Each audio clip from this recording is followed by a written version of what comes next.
ඉතින් මීට දින කිහිපයකට කලින් අපිට බලා ගන්න හම්බුණා Apple ඒගොල්ලොන්ගේ අලුත්ම iPhone 11 එක ගැන announce කරනවා. ඒත් එක්කම අපිට පුරුදු විදිහටම iPhone 11 Pro සහ iPhone 11 Pro Max කියලා තවත් phones දෙකක් ඒගොල්ලෝ announce කරනවා බලා ගන්න හම්බුණා.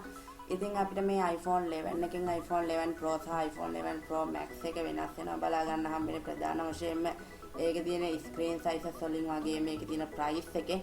ඉතින් අපිට මේ iPhone 11 එකේ ප්‍රධාන වශයෙන් cams දෙකක් බලා ගන්න හම්බ වෙනවා wide ultra wide කියලා. ඊට අමතරව අපිට මේ iPhone 11 Pro වගේම iPhone 11 Pro Max කියන phones වල cameras තුනක් බලා ගන්න හම්බ වෙනවා telephoto wide ultra wide කියලා. ඉතින් ඒකකින්ද අපිට ගොඩක් හොඳට ෆොටෝ zoom කරලා පැහැදිලි පින්තූර ලබා ගැනීම හැකියාවක් තියෙනවා. ඒත් එක්කම අපිට කලින් Apple ලගේ බලා ගන්න හම්බෙච්ච Face ID පහසුකම ඒගොල්ලෝ මේ පාර 130ක් වේගවත් කරලා ඒත් එක්කම කලින්ට වැඩිය angle එක වැඩි කරලා අපිට ලබා දීලා තියෙනවා. ඊට අමතරව අපිට iPhone 11 එකේ 64GB memory එකක් බලා ගන්න හම්බ වෙනවා. ඒගොල්ලෝ කියන විදිහට ඒගොල්ලෝගේ මේ phone එක waterproof phone එකක්. අපිට මේ phone එක වතුර යට මීටර දෙකක් ගෙන ගිහිල්ලා විනාඩි 30ක කාලයක් තියාගෙන ඉන්න හැකියාව තියෙනවා. අපිට මේ phone එකේ බලා ගන්න වෙන්නේ අඟල් 6.1ක LED retina display එක.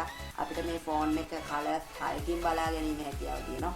ඒත් එක්ක මේගොල්ලෝගේ මේ phone එකට Apple අලුත්ම A13 කියන chip එක දීලා තියෙනවා. ඒගොල්ලෝ කියන විදිහට ඒගොල්ලෝගේ මේ phone එක launch කරන්න ලෑස්ති වෙලා ඉන්නේ මේ අවුරුද්දේ සැප්තැම්බර් 20 වෙනිදා.